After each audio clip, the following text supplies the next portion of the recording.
नमस्कार, आदाब, सत श्री अकाल दोस्तों। मैं हूं अंचित शर्मा और आप सभी का रियासी अपडेट्स में स्वागत है। कोविड एप्रोप्रिएट बिहेवियर तो अपनाना है, लेकिन प्रशासन ने लोगों के घरों में पानी नहीं पहुंचाना है। भीषण गर्मी है, लेकिन इस भीषण गर्मी में भी लोगों को पर्याप्त रूप से बिजली पानी नहीं मिल पा रहा है। पानी की जो सप्लाई है वो मौजूदा समय में उसकी हालत जो है वो बेहद ख़राब है और हाहाकार जो है वो मचा हुआ है। हम रियासी सिटी की बात कर रहे हैं। पिछले कुछ दिनों में जो सप्लाई है पानी की वो चरमराई हुई है और बिजली के लंबे लंबे जो कट हैं वो लगातार किए जा रहे हैं। और ऐसी विषम गर्मी में अब कैसे इजाद पाई जाए वो किसी को नहीं पता। लोगों को बेहद समस्याओं का सामना करना पड़ रहा है। एनसी के जिला रियासी के महासचिव तारिक भट्ट जी हमारे साथ हैं, उनसे बातचीत करते हैं। सर, बिजली और पानी को लेकर काफ़ी समस्याओं का सामना लोगों को करना पड़ रहा है। प्रशासन शायद लोगों की समस्या को समझ नहीं पा रहा है, उन तक समस्याएं पहुंच नहीं पा रही हैं। अगर पहुंच रही हैं तो इसका कोई समाधान नहीं किया जा रहा है और तमाम वादे जो विकास के किए जा रहे थे यूटी बनने के बाद बिजली पानी तक मुहैया जो बुनियादी सुविधाएँ हैं जो लोगों को मिलनी ही चाहिए वो अभी तक नहीं मिल पा रही है। शुक्रिया अंचल जी, आपने बिल्कुल ठीक कहा कि इस वक्त जो हमारी रियासी की हालत बनी हुई है बिजली और पानी को लेकर के, ये बड़ी काबिल रहम सूरत इस वक्त हो गई है। यहाँ पानी जो था, सुबह शाम हमें पानी मिलता था शहर के तमाम लोगों को, और यहाँ तक कि गिरदोनवा के जो गांव हैं वहाँ भी। मगर इस वक्त सूरत ये बन गई है कि पानी की इतनी किल्लत है कि पानी लोगों को मिल नहीं रहा, और अगर छोड़ा भी जाता है तो कहीं 5 मिनट के लिए आता है, कहीं 3 बाल्टियां पानी भरा नहीं जाता है, जबकि हमें कानूनी तौर पर 155 किलो पानी तो इन्होंने एक आदमी को देना ही देना है, लेकिन वो भी नहीं मिल रहा है। तो सूरत ये है कि अगर हम ये कहें कि जनाब ये पीएचई डिपार्टमेंट जो है वो कोई काम नहीं कर रहा है, तो जब हम उनसे कहते हैं वो कहते हैं बिजली बंद है। अगर बिजली बंद होगी तो पानी नहीं आएगा। और कई सालों से हम ये भी डिमांड कर रहे थे कि कम से कम जहाँ से पानी लिफ्ट किया जाता है वहाँ पर एक हाई पावर जनरेटर जो है वहाँ पर रखा जाए, ताकि बिजली अगर बंद हो जाए तो वहाँ से पानी तो लिफ्ट हो, पानी तो लोगों को मिलना चाहिए। ये इतनी गर्मी है, इतनी धूप है कि जो घरों में लोग इतने परेशान हो गए हैं, लेकिन लोगों को पानी नहीं मिल रहा है। और मैं तो ये समझता हूँ कि जो एडमिनिस्ट्रेशन रियासी है ये इसकी बहुत नालायकी है कि वो लोगों को पानी तक जो है वो नहीं दे पा रहे हैं। और सबसे बड़ी मैं तो ये कहूँगा, आज ये भी कहूँगा कि जो हमारी टाउन के जो चुने हुए नुमाइंदे जो हैं, जो म्यूनसिपल काउंसिल जो हमारी बनी हुई है, ये कहाँ सोए हैं? क्या इन्होंने फिर से इलेक्शन नहीं लड़नी? अपोजिशन नहीं रही है शायद, इसलिए जो सत्ता में वो बोल नहीं रहे हैं। बिजली पानी जैसे बुनियादी सुविधाओं के लिए भी वो आवाज़ नहीं उठा रहे हैं, क्योंकि सत्ता में है, शायद अपनी पार्टी के खिलाफ नहीं बोलना चाहते। बिल्कुल, ये ऐसी कोई बात नहीं है। वो कौन सा ऐसा इशू है जो अपोजिशन वाले नहीं उठाते हैं? हाँ, अलबत्ता एक बात ज़रूर है कि कोविड की वजह से लोग जो थे वो घरों से बाहर कम निकले हैं। मगर अब ये होगा कि अब मैं ये समझ रहा हूँ कि अब लोगों को सड़कों पे उतरना पड़ेगा। और ये रियासी है, जब रियासी के लोग सड़कों पे उतरते हैं तो सारी गवर्नमेंट को पता है कि रियासी के लोग फिर लिहाज नहीं करते हैं। कि जब अगर रियासी के लोगों ने तब्दीली लाई है, अपने आप को बदला हुआ है, वो रियासी के लोगों की कमज़ोरी नहीं एडमिनिस्ट्रेशन को समझनी चाहिए। जब रियासी के लोग सड़कों पे आएंगे तो रियासी के लोग फिर हालत ख़राब कर देते हैं, फिर अफसर भागते हुए नज़र आते हैं, बैठते हुए नज़र नहीं आते हैं। मैं एडमिनिस्ट्रेशन से ये कहना चाहता हूँ कि रियासी के लोगों को तंग मत करो, रियासी के लोगों को परेशान मत करो, रियासी के लोगों को इतना मत उकसाओ कि वो सड़कों पर उतरें और एडमिनिस्ट्रेशन के लिए कोई लॉ एंड ऑर्डर प्रॉब्लम जो है वो क्रिएट हो जाए। मैं डिमांड करता हूं डिप्टी कमिश्नर रियासी से और म्यूनसिपल कमेटी के चुने हुए नुमाइंदों से कि वो आगे आएं और लोगों को तमाम सहूलियात जो हैं वो मैसर करने के लिए आप काम करें। अगर आपको हमारी ज़रूरत है, हम भी आपके साथ हैं, लेकिन कुछ तो करके दिखाएं। सिर्फ मीडिया के सामने आकर के बोलने से कुछ नहीं होगा, या खाली मीटिंगें करने से कुछ नहीं होगा। अब प्रैक्टिकली काम करना पड़ेगा आपको। और बिजली भी पूरी, आप बताइए मुझे कि 2020 में पूरा साल बिजली जो थी हमें पूरा 24 घंटे बिजली मिलती रही। अब कौन सी आफत आ गई है कि बिजली जो है वो ये कट इन्होंने शुरू कर दिए हैं? क्या गर्मी, खुद तो ये एसी भी लगा कर बैठे हैं, जनरेटर भी लगा कर बैठे हैं, इनके पास इन्वर्टर भी हैं, लेकिन आम गरीब लोगों के पास ये सुविधा जो है वो नहीं है। वो गवर्नमेंट को ही मुहैया करनी है। और मैं एडमिनिस्ट्रेशन से ये कहना चाहता हूँ, म्यूनसिपल कमेटी के लोगों से कहना चाहता हूँ, और ख़ास करके पीएचई डिपार्टमेंट और बिजली डिपार्टमेंट से ये कहना चाहता हूँ कि आप तनख्वाह लेते हो, अपनी जिम्मेदारी को समझें, अपनी जिम्मेदारी को समझते हुए आप काम करें और लोगों को पानी भी दें और बिजली भी दें। कोविड अप्रोप्रिएट बिहेवियर रथ कल रवाना किया गया है और कोविड अप्रोप्रिएट बिहेवियर अपनाने की बात की जा रही है, लेकिन हाथ धोने तक के लिए लोगों के घरों में पानी नहीं है, पानी नहीं दे रहे, बिजली नहीं दे रहे और ज़रूरी काम होने पर भी बाहर निकलने के लिए बोल रहे हैं, घर में रहने के लिए कहा जा रहा है, लेकिन बिजली और पानी नहीं है। तो ऐसे में कैसे चल पाएगा? कोविड अप्रोप्रिएट बिहेवियर में तो अपने आप को साफ़ रखना होता है, नहाना होता है, हाथ धोने होते हैं, खाना खाने के पहले हाथ धोने हैं, जब हम लोग घर पे जाएंगे हाथ धोएंगे सबसे पहले, लेकिन पानी नहीं होगा। मैं पहले भी ये बात कह चुका हूँ कि अगर बिजली और पानी लोगों को मिलता रहेगा, लोग घरों से बाहर नहीं आएंगे। अगर उनको ना बिजली मिलेगी ना पानी मिलेगा तो लोग कहाँ जाएंगे? लोग नदी नालों में जाएंगे, बावलियों पे जाएंगे, चश्मों पे जाएंगे। वहाँ पर भी आप बैन लगा देते हो कि नहीं जी वहाँ कोई नहीं जाएगा, तो कहाँ जाएंगे लोगों को? या तो फिर एक ही बार उसमें एक पानी के हौज में कोई जहर डाल दो ताकि वो एक ही बार लोग सो जाएं। ये रोज़ रोज़ का मरना, रोज़ रोज़ का इनको परेशान करना, उससे बेहतर है कि गवर्नमेंट ऐसा काम करे कि लोग उनसे कोई डिमांड ही ना करें, लोगों को ही ख़त्म कर दिया जाए।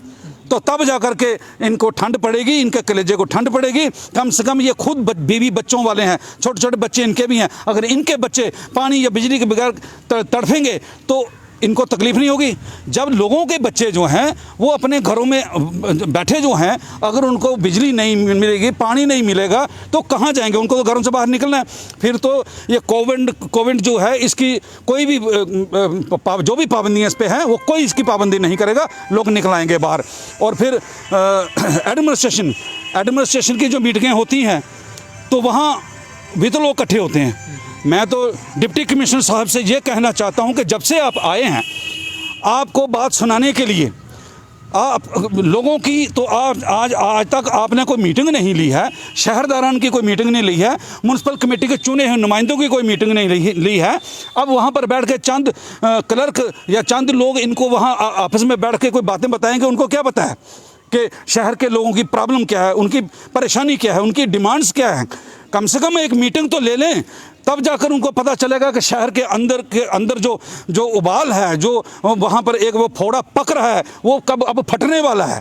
इसलिए मेरी उनसे भी गुजारिश है कि वो एक मीटिंग बुलाएं शहर की और लोगों को पूछें कि लोगों की प्रॉब्लम क्या है, लोगों की मुश्किल क्या है। खाली ऊपर तुगलकी फरमान जो जारी होते हैं उससे लोगों के अंदर और गुस्सा जो है वो बढ़ जाता है। लिहाजा रियासी के लोग बड़े कोऑपरेटिव लोग हैं, रियासी के लोग बड़ी मोहब्बत और इज़्ज़त देते हैं अपने अफसरों को भी और बाहर से आए हुए तमाम मेहमानों को। लेकिन ये ना हो कि ये फोड़ा जो अब पकता जा रहा है ये फटे तो कोई ना कोई ये परेशानी क्रिएट हो। जी, अभी इस समय मौजूदा समय की बात करेंगे, पानी की सप्लाई किस तरह से आ रही है? क्या कुछ इलाकों में पर्याप्त सप्लाई है या हर तरफ से यही सुनने को आ रहा है कि 5 मिनट 10 मिनट ही पानी दिया जा रहा है और बहुत बार ऐसा भी होता है कि पानी की सप्लाई ठप रहती है, नहीं दी जाती? और क्या आपने मालूम करने की कोशिश की है कि क्या कारण है, क्यों सप्लाई पर्याप्त रूप से नहीं मिल पा रही? देखिए, मैं आपसे एक बात कहता हूँ कि तो PHE डिपार्टमेंट 100% फेल हो चुका है। जितना मर्जी चिल्लाओ, जितना मर्जी बोलो, आप मुर्दाबाद जिंदाबाद जो मर्जी करो, लेकिन उनके कान में जूं तक नहीं रेंगती, उनको कोई फ़र्क नहीं पड़ता है। और हर तरफ यहाँ पानी की हाहाकार जो है वो मचा हुआ है और त्राही त्राही हो रही है पानी को लेकर के। लेकिन अफसोस इस बात का है कि हमारे जो एक्सीन PHE जहाँ पर बैठे हुए हैं वो मुझे समझ नहीं आती, या तो उनकी कोई सुनता नहीं, या तो वो अपना वक्त निकाल रहे हैं कि मुझे लगता है कि 5-6 महीने उनके सारे बाकी हैं, वो सोचते हैं किसी तरीके से वो कट जाए, निकल जाए, दुनिया जाए बाढ़ में। तो PHE का जो काम करने का जो तरीकाकार है वो बिल्कुल गलत है और उसमें साथ साथ पॉलिटिकल भी है। वो पॉलिटिकल दबाव में आकर काम करते हैं, उनको नहीं करना चाहिए। पॉलिटिकल दबाव में आकर के उनको काम नहीं करना चाहिए। ये पानी है, पानी की लोग शबीलें लगाते हैं गर्मियों में और अपने कंधे पे घड़े उठा करके ऐसी ऐसी जगह पे जहाँ पानी नहीं होता वहाँ पानी पहुँचाते हैं। और इन्होंने सरकारी पैसा खर्च करना है और पानी देने के लिए तनख्वाह लेनी है। और ये लापरवाही भी लग रही है आपको? कहीं 100% लापरवाही है PHE डिपार्टमेंट की और ये कोई काम नहीं कर रहे हैं। और अब हम लगाएंगे RTI लगा करके अब हम इनको पूछ लेंगे कि कहाँ कहाँ इन्होंने पैसा खर्च किया, कहाँ कहाँ ये क्या कर रहे हैं, कहाँ यहाँ बीजेपुर में पानी का कनेक्शन नहीं दे पा रहे हैं। वहाँ पर 10-12 घर हैं, वहाँ उनको पानी चाहिए इस गर्मी में, उनको तो पानी है ही नहीं। 30 साल 40 साल पहले की जो पाइपें लगी होती हैं वो कहते हैं वो पानी चल रहा है वहाँ। इसी तरह से हर जगह यही हालत है, और वो डोगरी में कहते हैं ना, हर जगह पिटना पड़ा हुआ है कि पानी नहीं मिल रहा है लोगों को पीने के लिए। यूटी बने हुए अब 2 साल से ज़्यादा हो चुका है, वादे ये हुए थे विकास की जो गंगा है वो बहेगी, क्या देख रहे हैं आप? बिजली पानी भी नहीं है। अब मैं इसमें क्या कहूँ अंशद जी, आप खुद एक जर्नलिस्ट हैं, आप जितना नॉलेज आपको है शायद इतना किसी और को हो, लेकिन यूटी बनने के बाद रियासत जम्मू कश्मीर का बेड़ा गर्क हो गया है। लोग जो हैं वो बहुत मुश्किल में हैं। हर तरफ, जिस तरफ आप चले जाओ, वो कौन सा डिपार्टमेंट है जिसके खिलाफ जो है धरने या मुजाहरे नहीं हो रहे हैं? वो कौन सा महकमा है कि जिसके खिलाफ लोग बोल नहीं रहे हैं? और मैं कहता हूँ पानी नहीं मिल रहा है, बिजली नहीं मिल रही है, राशन टाइम पे नहीं मिलता है, और बहुत सारी आप देखिए वैक्सीन है, वो वैक्सीन नहीं मिल रही, किसी को मिल रही है किसी को नहीं मिल रही है। अब हम कहाँ तक कोऑपरेट करें सरकार को? सरकार टोटल फेल हो चुकी है। और मैं ये समझता हूँ कि ब्यूरोक्रेसी के अंदर यहाँ पीएन जो है किसी दफ्तर का, पीएन तक किसी की बात नहीं सुनता है, और वो पीएन अफसर की बात नहीं सुनता तो वो लोगों की कहाँ से सुनेगा? और बाकी इस वक्त एलजी साहब ही हैं जो कुछ भी है, एलजी साहब के नॉलेज में कोई बात जाएगी तो उधर से घंटी बजेगी, जागो तार हिलेगी तो कहीं किसी का काम हो जाए तो हो जाए, वरना हर तरफ अंधेरा ही अंधेरा है। इस ड्यूटी के अंदर कोई भी सुविधा किसी को, लोगों को नहीं मिल रही। अक्सर राज खत्म होना चाहिए, चुनाव होने चाहिए जल्दी। बेशक ये ब्यूरोक्रेसी जो हावी हो चुकी है, और किसी की भी सरकार बने, पॉलिटिकल सरकार जो होती है उसमें लोगों के काम होते हैं, क्योंकि उनके नुमाइंदे वहाँ बैठे होते हैं। आज किसी का कोई नुमाइंदा है ही नहीं, किसको जाकर कोई सुनाए कि मुझे ये प्रॉब्लम है? फौरी तौर पर यहाँ का जो स्टेटहुड है वो वापस मिलना चाहिए, और यहाँ पर इलेक्शन होनी चाहिए, लोग अपने नुमाइंदे चुन करके भेजेंगे, वो आगे जा कर के लोगों के काम करेंगे। ये ज़रूरी है डेमोक्रेसी के अंदर, ये डेमोक्रेसी का यही फ़ायदा होता है, क्योंकि लोग अपने नुमाइंदे चुन करके भेजते हैं और फिर वो लोगों के काम करते हैं, तो उस वक्त फिर उस नुमाइंदे के दबाव में आकर के ब्यूरोक्रेसी भी काम करती है। इसलिए इलेक्शन जो है वो बहुत ज़रूरी है। बट साहब, आप सवाल ये है कि जम्मू कश्मीर में ज़्यादातर आपकी सरकारें रही हैं, केंद्र के साथ भी आप रहे हैं, और कांग्रेस के साथ मिलकर भी आपने सरकारें बनाई हैं। अब सवाल ये है कि आप पर भी आरोप लगता है कि आपकी सरकारों ने भी, आप कांग्रेस के भी रहे हैं, कांग्रेस में भी रहे हैं, उसके बाद फिर आप एनसी में आए थे। आपकी सरकारों के समय में जिस तरह से इंफ्रास्ट्रक्चर बनना चाहिए था, क्रिएट होना चाहिए था, वो नहीं हुआ। बिजली और पानी को लेकर इसलिए भी ये जो बुनियादी समस्याएं हैं, आज तक समस्याएं बनी हुई हैं, आपके समय में भी थी और अब भी हैं। आपने उस तरह से काम नहीं किया जिस तरह से भविष्य को देखते हुए आपने काम नहीं किया। देखिए, मैं आपको एक बात बताना चाहता हूं कि जब हमने शख्सी निज़ाम से आज़ादी ली, उस वक्त नेशनल कॉन्फ्रेंस की सरकार आई। नेशनल कॉन्फ्रेंस की सरकार जब बनी थी तब से लेकर के ये जो कांग्रेस की सरकार भी आई, नेशनल कॉन्फ्रेंस की सरकारें भी आई, इस वक्त तक जो तकरीबन 6 लाख मुलाजिम जो लगे हुए हैं, वो किसने लगाए? वो 6 लाख मुलाजिम किसी को नज़र नहीं आते, ये तो एनसी और कांग्रेस की सरकार ने लगाए। और 6 लाख मुलाजिम अगर लगे हैं, उनमें से अफसर बने हैं, पीएन से लेकर के चीफ सेक्रेटरी तक जो आए, वो तो इन्हीं सरकारों ने लगाए ना। डेली वेजर भी आपने लगाए? बिल्कुल, हमने डेली वेजर लगाए, लेकिन उनकी सैलरी नहीं बढ़ाई, कम सैलरी पे उनका शोषण किया गया, जो कि आज तक किया जा रहा है। ये 200 रुपये पर लगे थे, आज 6,500 रुपया जो उनको मिलता है, 6,500 में हो जाता है गुजारा? नहीं होता। नहीं, आपने भी तो उन्हें परमानेंट नहीं किया ना। 5-7 सालों में जो वादा हुआ था वो नहीं किया, आपकी सरकारों ने नहीं किया ना। आप ये मान लीजिए आप कि आपसे नहीं हुआ, अब इनकी बारी। सुनिए ना, अब सुनिए मेरी बात ये है कि एक आदमी जब नौकरी पे जाता है तो सरकार दूसरी आ जाती है, तो पिछली सरकार ने थोड़ी उसकी प्रमोशन करनी है। एक पटवारी लगता है, फिर वो गरदौर बनता है ना अपने टाइम पे आकर के। ये अपने टाइम पे आकर के उसकी प्रमोशन होती है। अब 7 साल अगर इनको हो गए हैं आए हुए, तो इन्होंने उनको पक्का कर देना चाहिए था। अब इनको पक्का करने के बजाय ये कहते हैं ये पिछली सरकारों का पाप है। अगर किसी को नौकरी लगाना, चाहे डेली वेजर लगे, परमानेंट लगे, क्या ये पाप है? तो इसका मतलब ये है कि अगर उन्होंने पाप किए तो पुण्य आप कर दो ना भाई। ये कर दें, पक्का बहुत बड़ा पुण्य हो जाएगा कि ये सरकार जो है उनको परमानेंट कर दी। कितना बड़ा पुण्य है। दोनों पार्टियों को पर जो है वो परमात्मा, वो खुदा राजी हो जाएगा। ये भी एक कारण है, उन्हें परमानेंट नहीं किया जा रहा, और फिर वो इतना काम भी उनसे नहीं ले पा रहे हैं जितना लेना चाहिए। मैं ये कहता हूं कि जो परमानेंट मुलाजिम है वो काम नहीं करते। जो डेली वेजर ही हैं, जो काम कर रहे हैं और दिन रात काम कर रहे हैं, और अफसर लोगों के घरों के बर्तन भी साफ कर रहे हैं, उनके घरों में रोटियां भी पक रही हैं, और जो कुछ ऐसे डेली वेजर हैं, जो कुछ नुमाइंदे हमारे चुने हुए जो थे, जो आज नहीं है, वो उनके घरों में काम करवाया जा रहा है उनको। तो तनख्वाह सरकारी है और काम वो उस नुमाइंदे के घर में करते हैं जो पहले जो नुमाइंदे थे। ये कल्चर आपसे ही शुरू हुआ था? नहीं, हमारे से नहीं हुआ। हमारे घरों में कभी कोई ऐसा काम नहीं हुआ है। ये नई सरकार जो आई है, ये निज़ाम इन्होंने कायम किया है। चलिए, अब डीसी रियासी अगर आपकी बात को सुन रहे हैं, जहाँ जो भी जिम्मेवार लोग हैं, पीएचई विभाग के एक्सियन हैं या अन्य अधिकारी हैं, क्या स्पष्ट तौर पर मांग करेंगे बिजली और पानी को लेकर? मैं ये कहूँगा, एडमिनिस्ट्रेशन से उसमें सारे आ जाते हैं, सारे डिपार्टमेंट आ जाते हैं। मैं ये कहूँगा कि जो तनख्वाह आपको मिलती है काम करने की, उस तनख्वाह को हलाल करें और काम करें, और लोगों को पानी दें, लोगों को बिजली दें, लोगों को टाइम पर खाद दें, जो भी ज़रूरियात ज़िंदगी लोगों की हैं, जो जिसकी ज़िम्मेदारी सरकार की है उनको देना है, वो अपनी ज़िम्मेदारी को निभाएं, और अपनी जो कलम उनको मिली है उसमें जो पावर मिली है, तो मैं कहता हूँ कि उस कलम से वो नेक काम करें। तो वो मसलन उसको वो तनख्वाह लेते हैं, उन्होंने अपनी जेब से पैसा खर्च करके नहीं करना है, तो कम से कम ये ठीक है, काम करने में तकलीफ होती है तो थोड़ी बहुत सह लें, सैलरी भी मिलती है तो वो, लेकिन लोगों को बिजली दें, पानी दें। ये खुदाई काम है।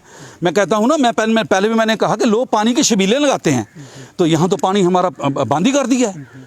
क्या लगता है कि एडमिनिस्ट्रेशन को ये मालूम है, डीसी रियासी को मालूम है कि शॉर्टेज है, या मालूम ही नहीं होगा, बात पहुंचती ही नहीं होगी उन तक? एक बात मैं कहना चाहता हूं कि जो कमज़ोर अफसर होता है, चाहे वो डिबकाम हो, चाहे वो डीसी हो, चाहे वो कोई भी अफसर हो, अगर उसके पास कोई एप्लीकेशन चली जाती है, वो एप्लीकेशन को मार्क करता है। मुझे अफसोस इस बात का है कि डिप्टी कमिश्नर कोई एप्लीकेशन मार्क करके भेजे, उस पर सुनवाई ना हो, उस अफसर को, डिप्टी कमिश्नर को चाहिए फ़ौरन सस्पेंड करे कि जब एक डीसी के पास तो पहले जाना ही क्यों है, जिस अफसर की डिप्टी लगी है वो क्यों ना करे काम। अगर उसके खिलाफ कंप्लेन आती है तो उसको पूछना किसने है। मैं तो ये समझता हूँ कि ये कमज़ोर अफसर की निशानी होती है। चलिए, शुक्रिया, थैंक यू। तो बिजली पानी को लेकर जनता परेशान है, और पानी की जो सप्लाई है मौजूदा समय में वो बहुत कम हो रही है, और पिछले कुछ दिनों में हमने ये भी देखा कि पानी की सप्लाई ठप भी रही थी, और उसके बाद उम्मीद ये थी कि कुछ खराबी इनके जो क्याला स्टेशन में बताई जा रही थी, लेकिन वो ठीक होने के बाद भी अब भी पानी की जो सप्लाई है वो पर्याप्त रूप से नहीं हो रही है। और एनसी लीडर तारिक भट्ट जी ने कहा कि जनता गुस्से में है और सरकार उनके गुस्से का इम्तिहान ना ले, क्योंकि जब ये फोड़ा, इन्होंने कहा, जब ये फट जाएगा तब जनता जो है रास्ते पर आएगी और प्रदर्शन करेगी, और फिर प्रशासन के लिए संभालना कहीं ना कहीं मुश्किल हो जाएगा। तो चलिए, फिलहाल इस वीडियो में इतना ही। मेरे सहयोगी नरेश भगत के साथ मुझे दीजिए अनुमति। धन्यवाद।